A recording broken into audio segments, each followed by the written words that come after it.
Is that Kevin? Is that Kevin? Oh, it is dark. Okay, I can see it. Hardy. Is that Kevin? Oh.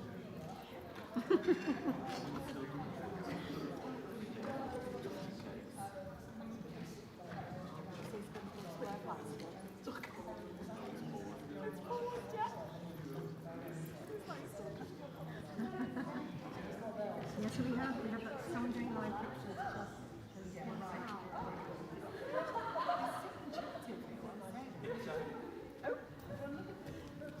I'll show the mic. Yeah.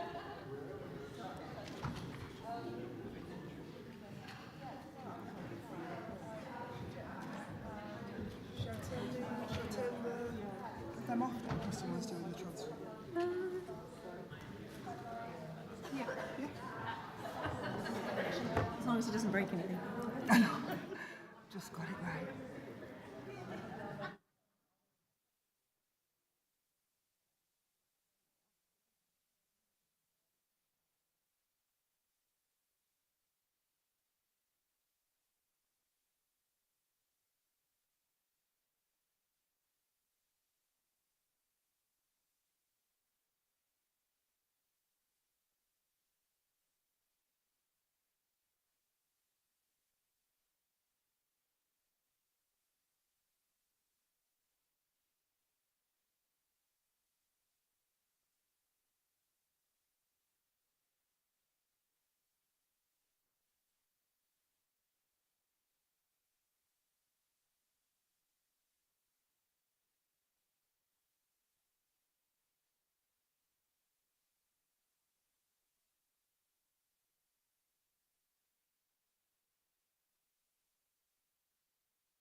So, yep.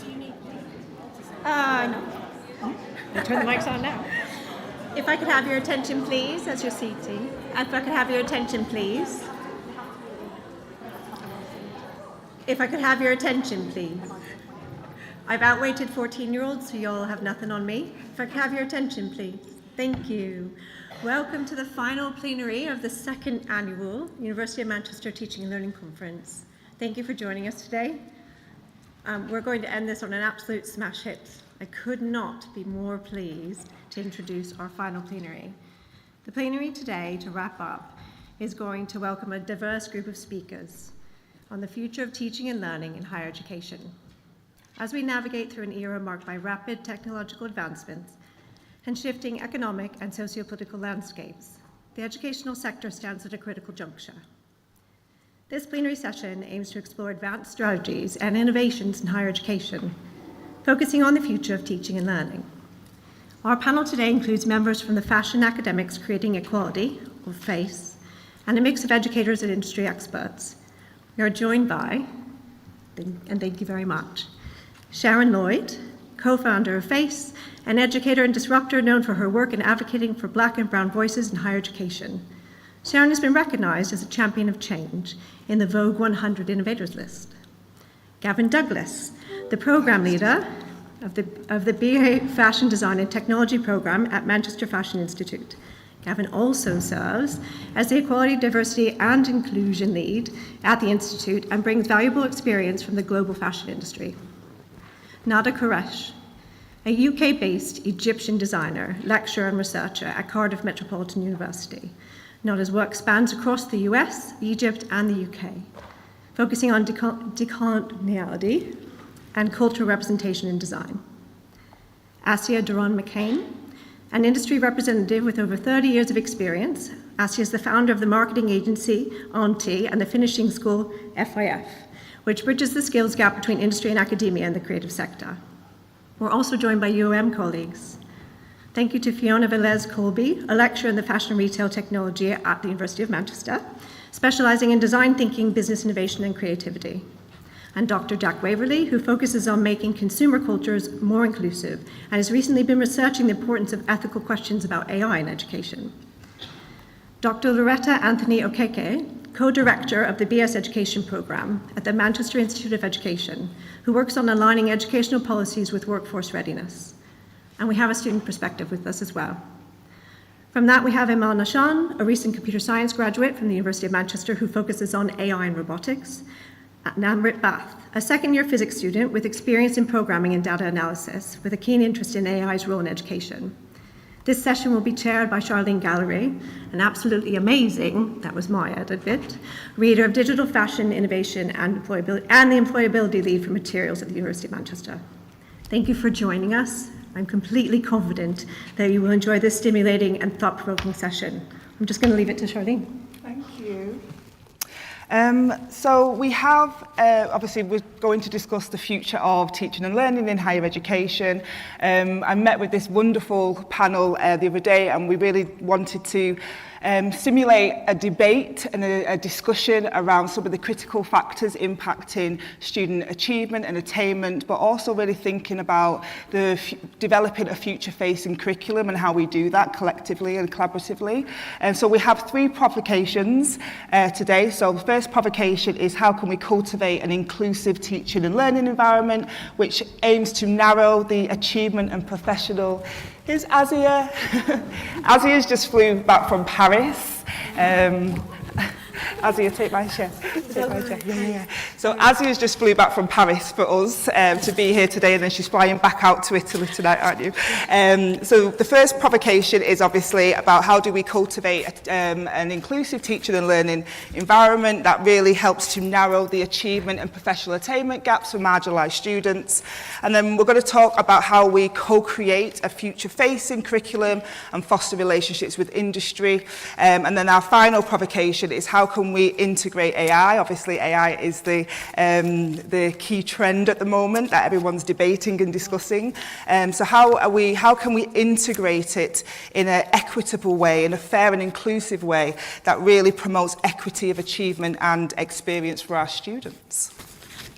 Where's the, got it in my hand. So if you have any questions for the panel, quite temperamental. Just to touch it once. If you have any questions for the panel, you can scan this Slido, and obviously at interim points we can obviously see if anyone's got any questions. I know that there's also a roving mic as well, so if anyone wants to ask a question in person, then please do. Just put your hand up and the mic will come to you. So just to situate the first provocation, so just to frame the problem, we know that obviously in order to discuss the future of education, we really need to understand and frame the problem, the critical problem of where we are at the moment. We know that whilst there's a lot of work, a lot of fantastic work around narrowing the attainment gap. We know that there's still an increasing disparity between achievement, professional achievement and professional attainment, between obviously minoritized students and international students. Obviously, I'm not going to go through all the data points here, but obviously these are the most recent statistics I can find about the attainment gap for students qualifying with a first or a 2-1 degree. Now, that's not obviously just the University of Manchester, that's nationwide, that's a national statistic for the achievement and attainment. And obviously this then has subsequent impacts on students applying for jobs, gaining careers, progression, and sustainable careers as well. You know, most industry really want those high achieving students with a first class classification, don't they? So if minoritized students are essentially not achieving those first class classifications and 2-1s, then that then has a knock-on effect in terms of them gaining a skilled employment post-graduation. So the first provocation,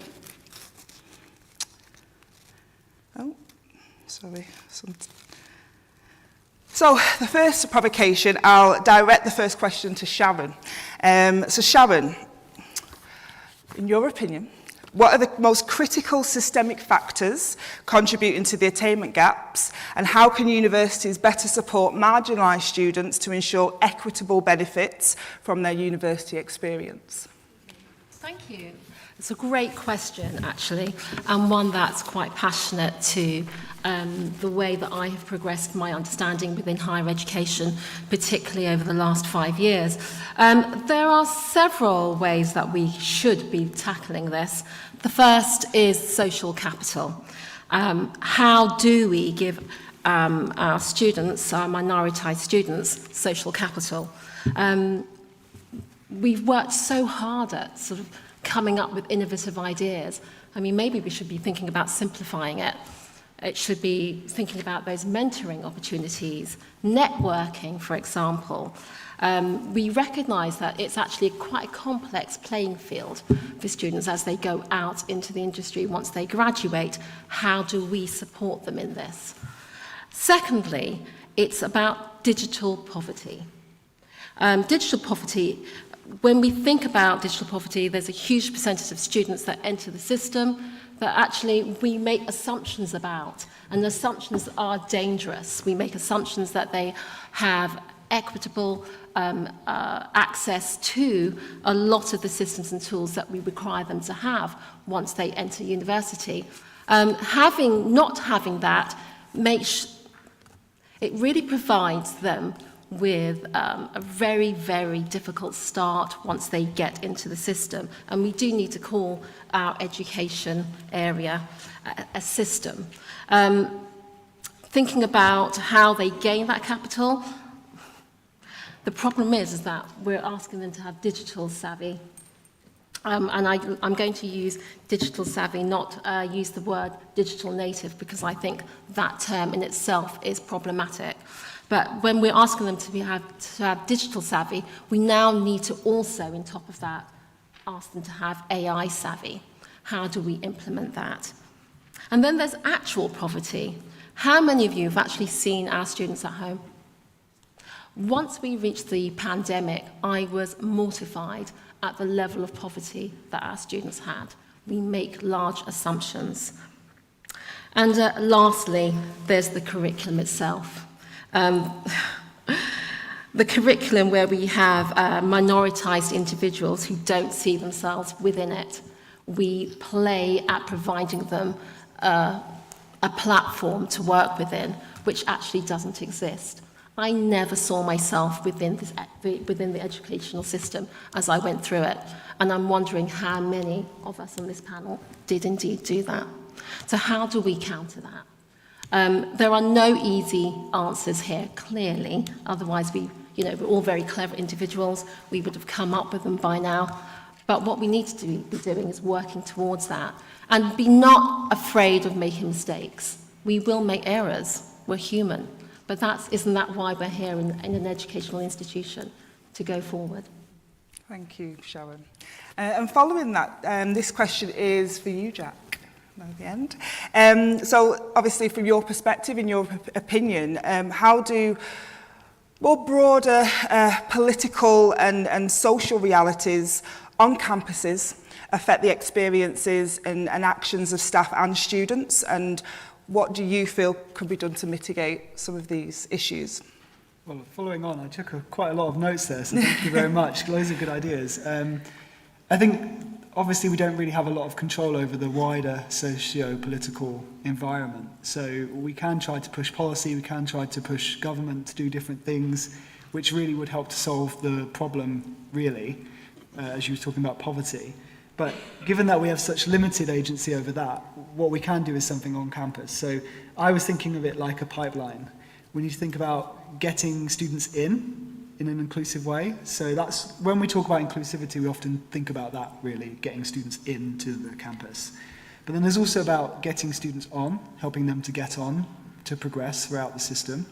Then there's getting them out the other end with achievements that matter to them. So you mentioned degrees, but there's many other things that they may care about, and employers may care about. And then there's kind of getting them back to contribute back to our ecosystem and to make students see other people who have achieved in the same way that they wish to achieve. So we obviously want to get the curriculum updated, we want to get employers in, but it does help to get alumni back who have achieved something that they can kind of see themselves in that. And on a very practical note, something you mentioned, the curriculum, this is something that I'm working on. Because we often, in my field, marketing, they're mostly white old men that have done most of the theories. So trying to bring in different voices is really important. But it's not just about including those voices, it's about how we include them. So I used to teach all the kind of normative approaches first. You know, these are the standard approaches, and then we're going to look at feminism, queer theory, critical race theory, things like that. And what I realized was I was basically representing them as othered. So, you know, these are the kind of normative perspectives and these are the kinds of alternative perspectives. And for some students, and for myself, I find that to be quite stimulating. You know, this is the exciting stuff at the end. You know, so I was doing it in a very positive way. But what I realized was I think some students don't necessarily think of it like that. They see that as the stuff I don't really want to touch. That's the kind of stuff that employers won't be that interested in. So now I try to reorder it and just embed all of these other perspectives into the different topic areas. Alongside each other. So I think all the way from the beginning to the end, we need to think about this. It's a huge challenge. And that's why things like this is really important to share best practice and good ideas. Yeah, definitely. Yeah. The other thing that I did mention was the decolonized curriculum. And I think that the idea of being othered within that curriculum is really important, or rather we're aiming not to other. And I think that when we are planning a curriculum, it's really easy to helicopter these big ideas in and actually not think about how it's going to affect and inform our students. So I'm really glad that you've said that. And I know that within my own teaching practice, we did implement things like that, and then we realised quite quickly that actually it wasn't working. And it really undermines that whole student experience when you place them in that position. It makes everyone uncomfortable. And what we really want to be doing is thinking about that a holistic student experience. And that holistic experience really has only been working for our white students. It hasn't been working for our black and our brown students. And putting them at the centre, I love a little bit of decentering learning, putting them at the centre really changes everything. And once we started doing that, that's when the classroom became really exciting. Yeah, brilliant. And obviously, if anyone's obviously wants to dive in and just respond, and yeah, I know you will, Sharon. So that leads me nicely on to the next question, and this question is for you, Nada. So we've talked a lot about developing a culturally responsive curriculum. So from your perspective, and obviously building on the work that you do at Cardiff Met, how can us as educators incorporate more culturally responsive practices into our teaching practice? And what specific examples can enhance that student's sense of place and belonging? Right, so at Cardiff Met, we're quite small in comparison, but some of the things that especially I've been doing or putting into practice is focusing a lot on interdisciplinary teaching as well. So the focus is on making sure that from the start, or when we are delivering our briefs, that it is very obvious that we will be looking at other sets of norms that are non-Western norms, for example, and also bringing in a lot of global majority speakers, bringing in briefs that challenge and disrupt the kind of normal, I'll say between quotations, set of fashion standards, because that's what I teach in mainly, but also looking at ways of integrating alternative briefs for students. So the idea is there is that uncomfortableness, there is an unease, but it's very deliberate,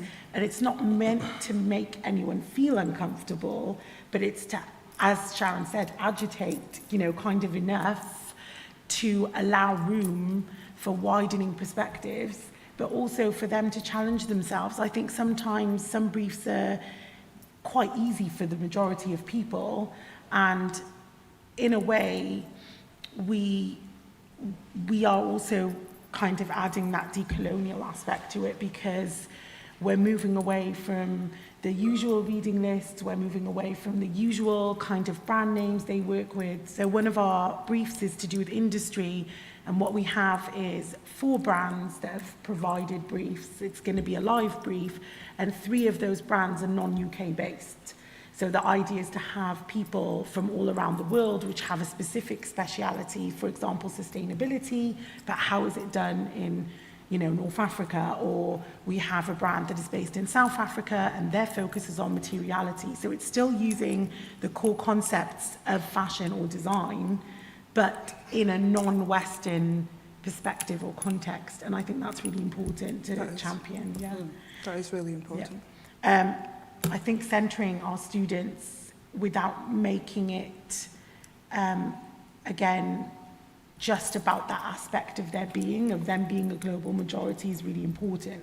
So that's why I say when we address curriculum via briefs and reading lists and speakers, that is the key to engaging, our other white global majority students in those conversations that they need to be a part of, and in those groups that they need to learn from, because there's a lot to learn from global majority members, as we all know. So it's making sure that people are agitated enough to do something and moved enough to explore, but also just uneasy enough to make that change or take that first step. Yeah, I agree. I mean, I've seen over the years, I've been in education quite a long time, and over the years, the curriculum and our approaches have been diluted to create a more of a safe space for students. And I love what you just said about creating just enough agitation, just to stimulate them and make them into global thinkers, critical thinkers. And you can't do that if you're giving them you're making them too safe, essentially. So yeah, I love that. So let's go on to our student perspective, so Amrit and Iman. So what does an inclusive teaching environment look like to you? So Iman, you've just graduated. Amrit, you're in your 2nd year, ready to go into your final year.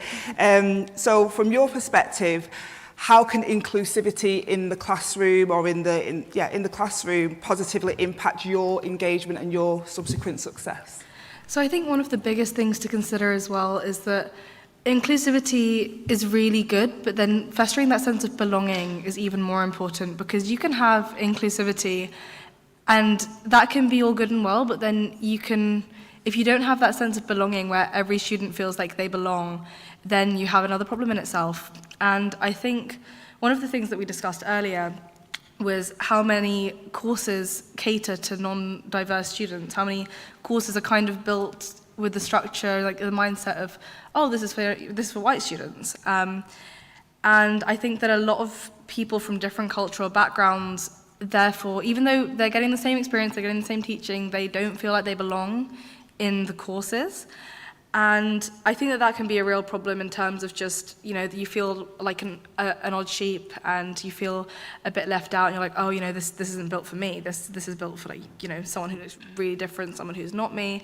And an example, I think, where I think students are particularly feeling that is, say for Christmas, you'll have in the engineering building, there'll be a massive Christmas tree, and there'll be like little Christmas trees on every single table, and you would never like dream of saying something was due on Christmas. But then if you think about other cultural holidays like Eid or Diwali, and there's not any kind of thought process of, oh, you know, we should maybe not place anything on that day, and you have to kind of fill out a form if you have to say, oh, actually, you know, I have a holiday, I have a religious holiday on that day. And it's just all of these extra steps that, you know, white students would never have to think about. We actually have deadlines on these holidays. So I celebrate Eid, and we have always had, well, for the past 2 years, I've had deadlines on the holiday. And like, it's just one of those things where like, if it was Christmas, obviously we have like deadlines, but it's not like on the day of Christmas. Whereas for Eid, you can't really, even like you don't really get a day off, you know, or like something like that. Whereas there's like a massive like holiday for Christmas, just to celebrate Christmas. And it's just one of those where like it's just not taken into consideration, because like for us like Eid is like Christmas, you know, and like it's just not something that's ever, you know, like it's just not something that's like talked about at all. Like we see like a post on Instagram that will be like, oh, happy Eid, but that's it. Like there's no sense of like in our course anything that could like from like deadlines wise, anything wise, where like you could see like, oh, this is like a, you know, it's happening. Like maybe we could, just to celebrate it, we could get like a day off or something. So yeah, it's just one of those. Yeah, I think it's really important in terms of kind of providing that psychological safe space for different students, and really allowing every single student on the course to feel like their place in the course is just as valid as anybody else's. And I think that's one of the biggest things that inclusive teaching needs to kind of look upon, is going on to the next step past inclusivity and really making sure that everybody feels like they belong. I also have one thing to add. It's like a personal experience. So we have a lecturer, she's called Zara, and she's like a proud, like she wears a hijab, and she actually worked at Disney. Like she got, like her name was in the credits for Mandalorian, and like when she like told us about all of this, I was just looking at her and I was like, you know, usually you don't really see like women who look like you, who like have gone that far and they're like literally mentioned in the credits for like a Disney movie, and she is. And like when she told me, I was looking at her and I was like, oh, like maybe one day I could do something and be able to reach there, because she has, you know. I don't look at like someone else, like a white woman or a white man, and I say, oh, like I could do that, because like in my head, they're not, I can't really relate to them. But then I see her and I'm like, oh wow, like she did it. So maybe I can too, like maybe I can do something and I'll get there. So it's like really important to see people who look like you, who like are from the same background as you, achieve the things that, you know, you would one day want to achieve. Like it just looks attainable, whereas otherwise it's just like a fantasy, like, you know, maybe, but then it just becomes attainable. Yeah. Yeah, I really agree with that. I think, especially because we both did STEM courses, so it's very male-driven, it's very white male-driven as well, and I think being able to kind of see that role model and have that perspective of, you know, seeing someone who looks like you, having people come back in and, you know, give examples of where you could go, you know, making sure that students know that they're not limited just because that all of the only examples they can see in their lecturers might not be examples of them. Yeah, and that's to touching on what Jack said about just maximising the student life cycle and making sure that our alumni are still very much part of our current students' journey as well, isn't it? So yeah, thank you, girls, for that. That was amazing. So Gavin, this is a question for you. So you're a firm believer in responsibility shaping, and obviously thinking about what the Amrit and Iman have just said about having to fill in lots of forms just to have, you know, get out of, you know, making sure that their holidays are considered in the development of the programme. So in terms of accountability, that's a managerial perspective, that's a curriculum development perspective. So in terms of responsibility shaping, how do we create more tangible and proactive changes within our education, and what measures can we take? Good question. I think for me, the key word is accountability, and we do need to start holding people to account. When I was looking at the programme for this conference, and I was kind of looking at the themes, and one of the themes that consistently came up was that it was a wicked problem. Now, with regards to the awarding gap, it's not something that's new. It's not something that's kind of happened overnight that we're beginning to talk about over the last few years. It was coined about 30 years ago, but yet we're still having the same discussions.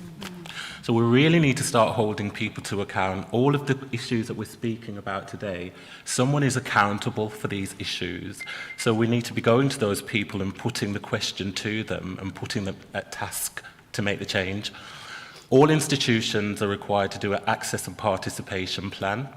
Within that plan, they need to talk about the retention, the progression, what's happening with regards to the student experience, where and how the awarding gap exists, and they need to respond to that. That's regulated by the Office for Students. Now, everyone should, within their own institution, that information should be public, so everyone should be able to get hold of that. So everyone within their institutions should be able to see this access and participation plan and should be able to see what their institution is doing in order to make impactful change. So if you haven't seen it, I would suggest, and you're interested in seeing it, request to see it. Ask and see what's being put forward in terms of future plans and change for that institution. And if there isn't something there that you feel needs to happen, make the suggestion and keep going back and making that suggestion until it's been done. Everyone, all stakeholders within higher education are accountable.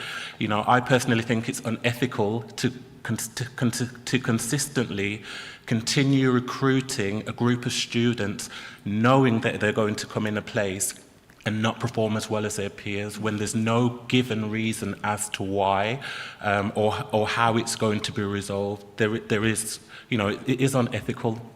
So we all need to kind of take our own accountability and work towards making some impactful change in order to, get rid of this wicked problem that's been rightfully spoken about in the conference today.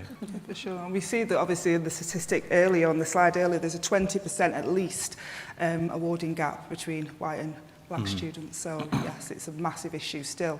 And I think some of the statistic for last year was that it's actually reverted back. So obviously we made a little few, some improvements, but it's actually reverted back now to pre-pandemic levels of attainment. And so. I think also, from my experience, I should say, is that you'll tend to find that within the access and participation plan, senior leaders are very invested in that and making that change. But I do think as it gets into the classroom, there are people that are part of that student experience that don't necessarily have to account for what's happening in terms of key performance indicators who can make impact. And it's about understanding how every individual and every stakeholder, every individual who is part of that student experience, what are they doing in order to make that change? Because we are all accountable in order to resolving the issue. Yeah, for sure. So this leads me on. So Sharon, you, as FACE, obviously, you're the co-founder of FACE, and obviously you published a fantastic report in 2021. That was a study with over 800 participants across, was it 50 different institutions? 50 different national institutions we went Yeah. out to. And as FACE, you're campaigning to have to diversify the different questions on the NSS, because we know in terms of to enforcing accountability, that really needs to come from the student voice. But obviously, if do you want to talk about the campaign, what you're doing for FACE? Yeah, so it's the campaign in 2021 was called See My Face, and as you quite rightly mentioned, it went out to over 50 institutions. It was incredibly popular because we spoke directly to the students. Now, we all do the annual National Student Survey, and then of course we've got our own module evaluation surveys throughout the year, but this was something very different. And so what we did, we spoke to minoritized and non-minoritized students to ask about the quality of their student experience, and four main themes emerged: how we experience race, how knowledge has been curated through a white lens, the absence of black and brown academics, and lastly, aggression. the observed behaviours of white teachers and students. And now these 4 things really informed the students' experience at that particular juncture. And I think it really was a large red flag regarding institutional cultural competency and how we should be using these comments as a remedial imperative, as Gavin has suggested. In addition, race-aware and race equity questions were proposed for the National Student Survey. So we actually went out to the Office for Students and we did try to change some of the questions. Now, we were really disappointed that in 2023, when the new revised questions came out, race equity wasn't part of it. Some say that was no surprise. I'm not going to get political. We're at the wrong juncture right now, with just 2 weeks, 1 week left. But I think that with, as a black and brown-led voluntary organisation, we really began to see actually that this was the point to make a difference. We can make a difference. Now, I know that several institutions, we've got the access participation plans, as you mentioned, but there are also several academic institutions that should be part of the Race Equality Charter. Now, it has its problems, but actually, if we're going to be talking about making this very visible and very public, the Race Equality Charter is one way to do that. I'm not saying it's perfect, because I've been through that whole process. However, it certainly highlighted lots of the inequities that go right across an institution, and I think that's also a useful understanding of where we are all today. I think that the new iteration of the Teaching Excellence Framework also sets this in place. I think that really having scrutiny of student outcomes, I think in some parts it sheds light on the lived experiences of our students, but I really think that also we should be using the Teaching Excellence Framework to allow ourselves to have notions of the bigger picture. What does this mean for the future of our students? And I think that in order to do that, to do it piecemeal, the way we have been doing it, isn't working. We actually need to communicate together as a whole and come up with the bigger answers. Because let's face it, as Gavin said, it hasn't happened. We haven't closed the attainment gap, and that is a problem. So we are running short on time because this discussion is amazing, but we've got 2 more provocations. At this point, we would have liked a little bit of audience participation. Obviously, just building on what you've just said, Sharon, about obviously, and what you've said about accountability. If obviously, in an ideal scenario, what questions, and obviously to really enforce institutional change, what questions would we like to see on the NSS, which better reflects the diverse experiences of all students and obviously to drive institutional change. So I'll leave that there if anyone wants to take a scan of it and add, and then if anyone's put anything, someone's put something on. Do you see yourself represented in the curriculum? Absolutely. That would be a very clear question. But I will leave that there. I'll skip on to the next provocation, and then I'll go back later and see if anyone's put anything else on. But yes, let's go on. Yeah, okay. We'll come back. So this is your provocation, Azia. So this is about how do we co-create a future-facing curriculum and foster relationships with industry. So obviously it's crucial to understand the rapidly evolving demands or needs. I think some people don't like the word demands, but we'll call it needs of the modern workforce. Now you've been in the industry for 30 plus years, you're still very active in the industry, you work both, you're an educator, but you're also very much centred within the industry. And so you've seen rapid change, you've seen how technological advancements have disrupted the industry, globalisation, and obviously shifted political and economic trends. So from your perspective, what do you consider for graduates the most essential skills for students to sustain successful careers in obviously today's rapidly evolving industry? And how can our curricula be designed to prioritise these skills effectively? I'm just literally come back and what you incredible people do here, apart from hopefully feeling slightly uncomfortable at the moment, which I like, is you're creating the future of the industry I've just left today. And it changes so rapidly. I mean, it's changed since I went, it's in January. You know, the shows were in January, February, March, just come back from them, completely different. In fact, the relationship between industry and education, academia, really needs to come closer, so much closer. What you've discussed, Gavin, and the examples you've tried to do, Nada, and what Sharon has highlighted, these things that you're having to do in education and academia are dated in industry. It's dated. You've got to get with the project if you're going to make the next generation in fashion business, luxury business. They're not even questions that are brought up. You know, you go into industry and, I mean, we'll talk about AI in the next part, but you don't, I mean, Fashion Week, you don't even think about colour anymore. You're actually looking, as a UK representative, I have an agency here, I have an education portal as well, where I bring industry to teach and to give real live experiences and real life direction. But that's another thing. But what I think is, as UK, we are so behind at the moment. I mean, with Brexit and everything that's happened to us, so many businesses are closing, as we've seen Matches and all of these fantastic Browns. There are a load to tumble in the next 1 year, I'm going to tell you that. We're left floating in the middle of the channel with no...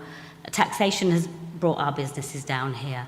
And new markets in fashion are being reached to. I know many brands that are now opening new places, new stores, new offices in Nigeria. That's what I've been speaking about in Fashion Week. How many brands are opening in Nigeria at the moment? How many are... language, for God's sake. I mean, like, bring that closer into our curriculum as well. I've done Fashion Week. You don't even see colour. You don't even hear about the problem of colour. I mean, in fact, representation, thank God, is really exploded there.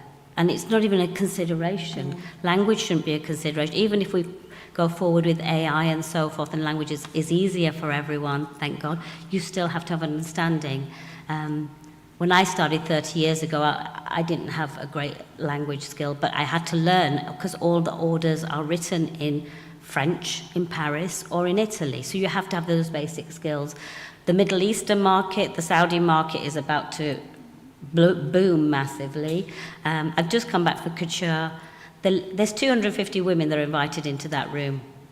And the least number come from Europe. Can I just say that? You don't see European women there, very few.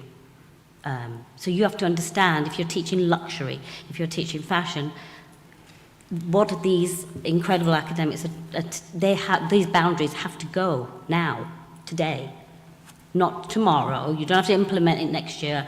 Don't slow this. This has to happen now, because it's dated. Sorry. Yeah, it's okay. Being passionate. So I'm going to jump to Fiona now. So you are a firm believer in the importance of fostering industry engagement. So obviously, Azzy has just talked from a perspective of the fashion industry, but obviously with our students are interchangeable and they're transferable into different industries as well. So obviously, I know that you've done a lot of work in terms of fostering industry engagement and building that into the curriculum. So how do you ensure that what advice can you give us to ensure that our educational programs are aligned with current and future industry needs? Thanks, Charlene. I think the problem, or rather the challenge that we all face, is that actually it takes a lot of time to develop those relationships, so that they can't be generated overnight. They take some time, and inevitably they start quite small. So making that connection, doing the networking, all those kinds of things that we all know that we need to do, they take a lot of time. We build those relationships, we have trust, and in that space there, when there is some trust, then you can start to ask for essentially what is a favour. Because let's not forget that a lot of these the seeds of these projects that can become very big and exciting and we can, you know, embed in our teaching, they start off very small and they start off with us asking something from somebody who is trying to run a business, who probably doesn't have a lot of time and doesn't have a lot of money. And I think that, you know, yes, there are very big collaborations we can have with industry partners where we have knowledge exchanges and there's a kind of financial benefit there, or there's some kind of tangible output. But for actually a lot of the time, that's not what we're doing. We're asking people to come and talk to our students, often for free, and to give up their time and their expertise to help build our curriculums into stronger, more relevant learning spaces. That's a really big ask. We don't ask our students to work for free, so I'm kind of curious why we then expect, particularly SMEs, why we expect them to come and work for free. Surely these are the people who have value. You know, we teach our students you have value, and then we expect this kind of behaviour that we're not teaching ourselves, which isn't really acceptable. So I think that's a really big challenge. And I think one of the things that then we need to overcome that is we need proper institutional support. So it's no good telling us that we need to be fostering these relationships and then giving us absolutely no support to do so. I think also there's a tension between what academic researchers know about the industry and what the industry knows about the industry. And I think that it's also for us to leverage those relationships, that understanding, to step aside when we need to and acknowledge that actually there are people on the ground who are seeing developments that perhaps are more practical and more implementable than some of the research that we're doing, and we have to find a way to get those things to have some kind of synergy so that there is that relationship where they're gaining something from us and we're not just taking something from them, especially in those early stages. I think that there's the innovation a lot of the time is with these small and medium enterprises. This is where the exciting stuff's happening. We've got to leverage those relationships. And I think, you know, you and I, we've had good relationships, but with bigger organisations. And as soon as we try and work with smaller organisations, we run into those problems of they don't have the staff, they don't have the time, they don't have the resources for you know, to manage our student numbers. So when we're trying to do industry projects, we've got loads of students, they've got small offices, there's a limited amount of time. All of these things need to be counted, and very often money is the way to do that. You know, we pay people for their time, don't we? That's what we do. Perhaps we should be doing that a bit more. Money is the resources and money and investment, absolutely. Loretta, I'll come to you with a question. So obviously, industry is obviously one part of the equation in terms of shaping graduate identities, but also about access to other disciplines within the university and fostering that cross-disciplinary approach. Currently, you know, some programs work in silos and there's less opportunity for them to integrate and work with students from other subject areas. And that's really not reflective of the global world, the workforce. You know, people when you go into the industry, you're working with amazing people like Azia, who were working with tech innovators, who were working with scientists. So we really need to do better at obviously allowing those spaces where students can connect and collaborate. So can you share any examples of how you fostered that level of cross-disciplinary creativity and access within your programme? It's been difficult and challenging. And I think some of the issues we have in terms of making those sorts of engagements and connections outside, so looking outwardly from our departments is quite challenging within sort of the parameters that we're expected to work in academia. A lot of it, like you say, you know, working in silos and everything, and there is that sense of that sort of frame of reference where we're coming from in terms of being in academia is one of competition. It's one of wanting to best somebody else. And we see that with things to do with attainment and stuff like that, and having to separate or categorize people depending on what level of achievement they have or whatever. So I kind of find that creeping into what we do or try to do in terms of curriculum development and working with outside of the department, but it's having that system, and you spoke about higher education being a system, isn't it? That allows the space to be able to do that. Thinking in terms of, for example, having an advisory board, and so I'm in education, and a lot of the academics that work in education would have probably had a background in teaching and would have maintained those connections anyway, and find that easier to bring sort of that partnership within educational organizations outside of higher education within the curriculum. And so you see that working, and that synergy seems to work pretty well. But it's having the space, having the resources to allow that sort of thing to happen, and recognize what it is that we're after and what it is that we're looking for in terms of that. When we try to think about, for example, I mean, this week alone, I've been to 2 exam boards, thinking about curriculum development from the other side of it, so not the end product, where we sit down and we think about what students have done over the year, over the semester, and ascribe grades to them and things like that, but think about developing, you know, from the onset and having something similar, like an advisory board, and having these partnerships together, being able to develop that curriculum. But then we are restricted, and you're working within a system that has set deadlines that things need to be done, that have certain measurable outcomes that are discipline specific, and not enough wiggle room for cross-disciplinary sort of ideas or outputs with that. So that's difficult and challenging.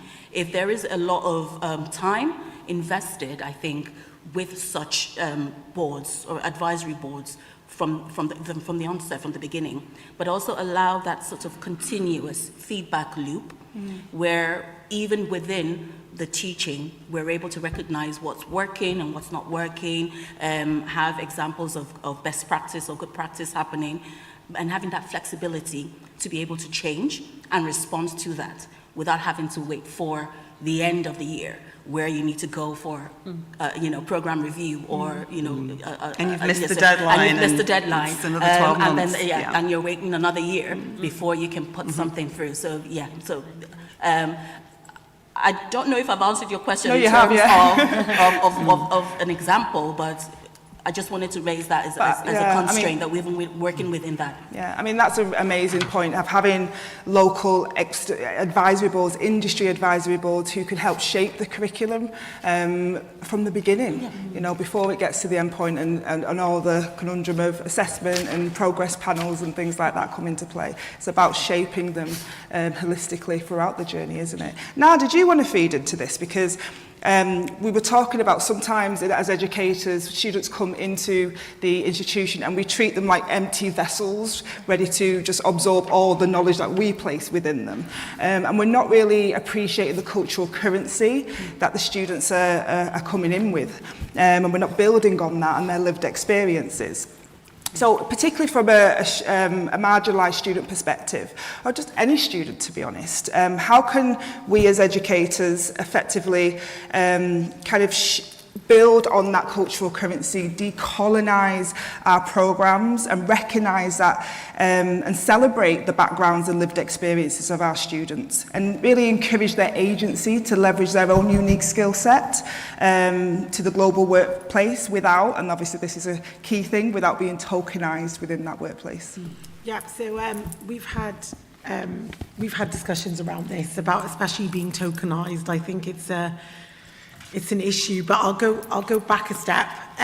So before our students go into industry, I think the main thing is, yes, that interdisciplinary we take on everything. So students get an opportunity in Cardiff Met, I think, because we have the luxury of doing this, because we have such a small student cohort in comparison. So we all teach across the entire school, and you get different voices that you end up being matched with a certain group of students that have similar tastes.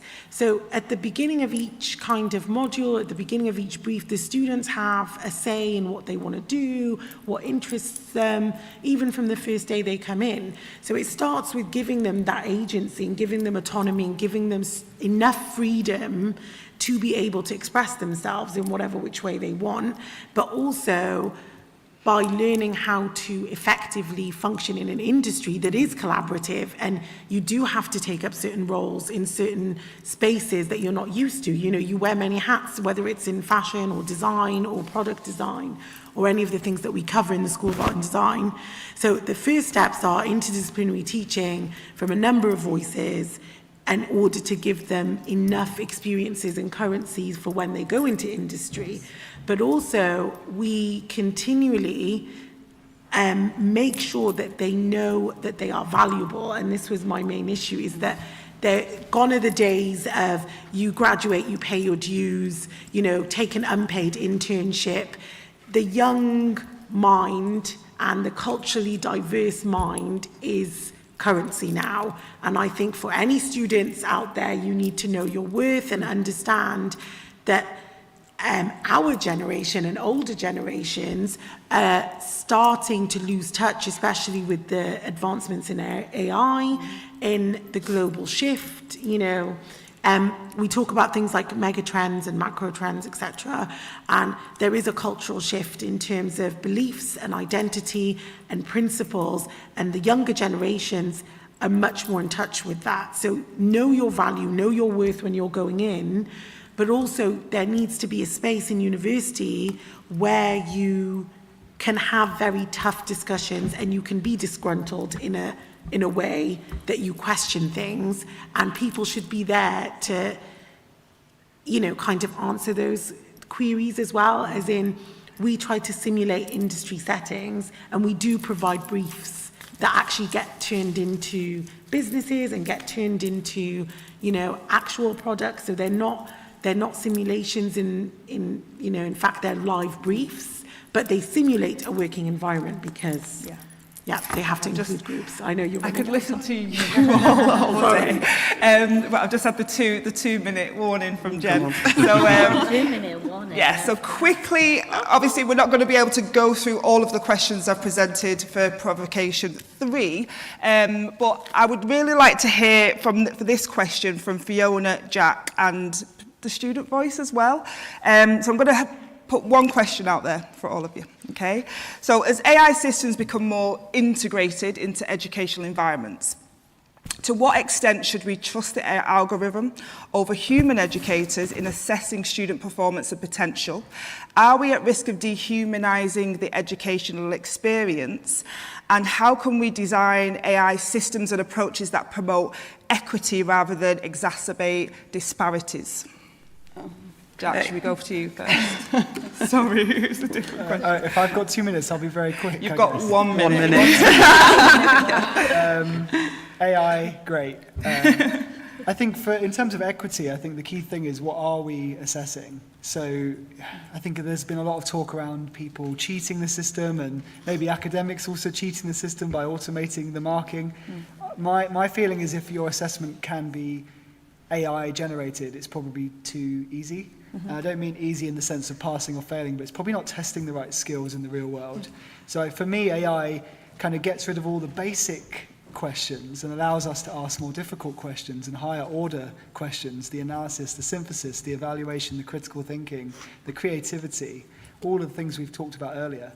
So for me, it's a great opportunity, and I think we should be trying to grasp it as much as we can.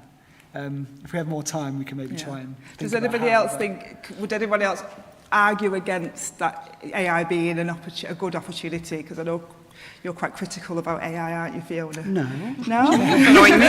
Well, I would like to talk about it not from a slightly different perspective, I suppose, which is about the assessment of student performance. So I think that, you know, you asked about whether or not we should trust the algorithm, and I don't think trust is the issue or the question even, because I think that we can make an assumption that if we put in a rigorous system of assessment that we're doing, that AI can probably do that just fine, and so that's not really the issue. I think that, yes, it can reliably test students' performance. I think that the bigger question is really that when we use it to do that, we're very unlikely to use it to only test the students' performance. And we're probably going to also bring in lots of other data, because we like to do that with AI, don't we? Like to feed the machine. So we're going to give it lots of information that's probably about some kind of socioeconomic information about the students. We're probably going to have a look at some behavioural data as well around the way that they are interacting with the systems that we give them. And so then what we're going to do is we're going to be able to give them personalised learning, aren't we? And isn't that fantastic that we would be able to personalise students' learning? Except that for me, that really rings alarm bells, because it seeks to then provide a different experience, possibly different standards based on the perceived kind of ability of a student. And we're all going to do that within the context of an educational system that we've set up that is from a particular perspective, which is not going to align with many of our students. And so I think that we're really in danger of deeply embedding biases into the student's experience if we trust the AI to do exactly what we've asked it to do, which it's probably going to do. And so I think that, you know, we have these problems of perpetrating biases within the systems that we've designed already. Giving them to AI is not going to iron out those issues. And then, of course, there's the other issue of who controls and who owns that data, and where's that going, because that's student data. And I'm assuming we're giving it to somebody else. As well as it being used for our... So I think there's huge problems. But not, I don't think it can't do it. I think it can do it just fine. So as a computer science graduate, do you have a... I just have a question as a student. If it's considered like AI is like you use AI to assess students, can you consider the biases that are also playing, because with the data the AI is trained with? Exactly, right. And what I'm going to say to you is, no, we can't, because we don't know enough about it, because we're not computer science students. And so I think you're asking staff who don't have enough understanding and ability to kind of negotiate the nuances of this algorithm we didn't write, we don't understand, we don't know how to edit or influence. Yeah. I think it's hugely problematic. There's two more things. So there's one thing where it's so different students, they talk differently. So international students, they might not be as fluent with English as students who are born in the UK, raised in the UK. So how is that playing into it? So like, because if you're not speaking English properly, or you're not speaking it the way the AI wants you to, are you going to be marked down? Yeah. There's a lot of things actually. We could just go on and we don't have time. We could have had the panel just for AI. I'm going to say that actually what this is an opportunity to bring other forms of learning back into the classroom. That's true. And I think that the idea that we're going to be solely reliant on AI is mistaken. And what it's going to do is it's going to push everyone as educators into thinking, how else can we bring other experiences to our students?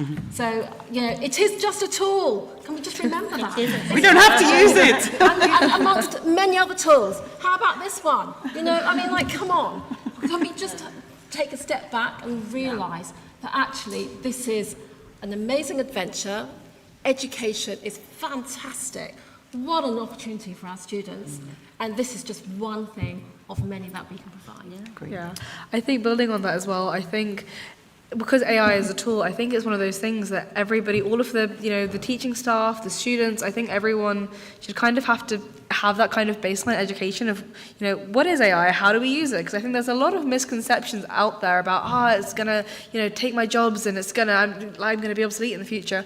And I think that, I mean, some of that is definitely something to worry about, but a lot of that is, you know, it's a tool and it's dependent on how we use it. And in terms of like, if a lecturer was to use AI to mark my work, I'd be like, hold on, I'm not sure. But then equally, if we're working towards that, like that space in the future, I would completely understand it if they use that as a tool to like kind of help them to do that. And I think in terms of being a student, there's a lot of like rules of, you can't use AI in your writing, which, you know, makes sense, but then equally, if you can't, if the academics can do it, then the students can do it. And also, you can't regulate it very easily. You have detection softwares, but I think that it's kind of one of those things where it's going to happen regardless. Well, it's happening. Can I just It's say happening, again, yeah. I've just come back from Paris, and a very large company, LVMH, has employed a very large team throughout the world who are feeding into their AI system at present, which I've learned about. I've employed within my own little agency an AI specialist. This is now, it's not the future. Again, I keep saying to you, so we have to move fast. We need to ask ourselves. Like you are the last person. Okay. We need to be Oh my honest. God. We need to be honest about the purpose of education and why we're educating. And I think at some point we've lost sight of that within this whole sort of industry that is a business or whatever we want to call it in higher education. Why are we educating? 10 seconds. Just in response to what you said about how can we change it or how can we use it, it's very simple. It is a tool. It's inherently biased and racist. It's been kind of tested. I don't need to go into that. But how you can change it is by the people who are coding and employing more global majority these members. companies are actually making it unbiased. Yeah. So that's what's happening today. Yeah. We're going to have to stop you all. We're going to take it to the pub after this debate. Close the conference out, but we wouldn't be doing our job if you thought you were done talking about this. So we really enjoyed having you here, and I'd just like Gabs to close the conference. Thanks, Renee. Oh yes, and thank you to the panel. It was really, really thought-provoking. So give it a clap.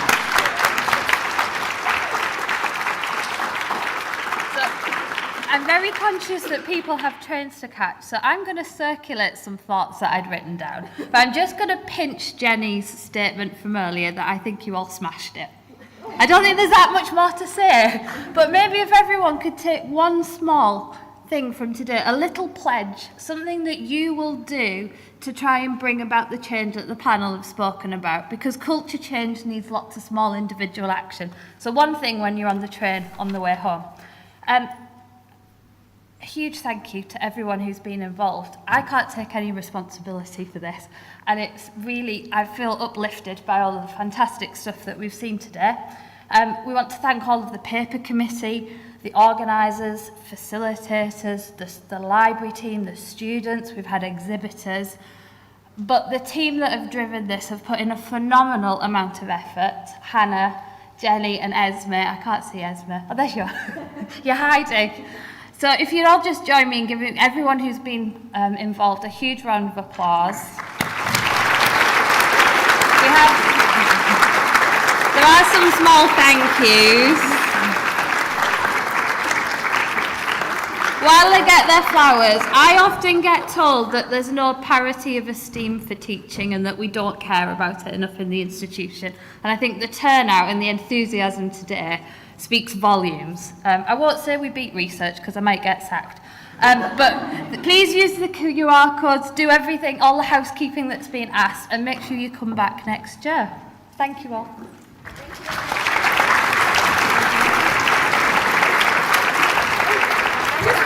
Really, a tiny piece of housekeeping. Someone left their phone in one of the... and we have it. And then someone else left their thumb drive, and that's the desk downstairs. Everything else should be fine, but come find us if it's not. At the pub, probably. Thank you very much. Thank you. Thank you so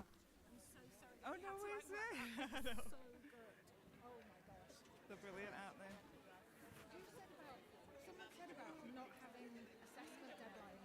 Oh, Emman, so she's a recent graduate here, a computer science graduate.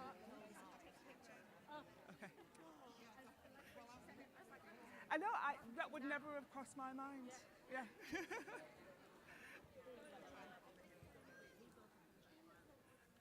Emman, where's she going? She disappeared. You know what? When you were talking about like events and calendars and having the Christmas tree, and I was like, that blew my mind. It would never have crossed my mind, honest to God. So if I had a takeaway to that, it's like ridiculous, isn't it? I was literally trying to get the mic to, I was like, you need a round of applause for you. Because, like, thank you for getting us all here. Thank you, Jack. Yes. Oh, you were all so brilliant. Honestly, I could have listened to you all day. You were absolutely brilliant conversation. Yeah. I think it was suitably positive, but also quite critical and, you know, with some advice and stuff. I was just saying to him, man, like, the fact, like the Eid and all this lot and having the deadlines mapped into the holidays, that would never have even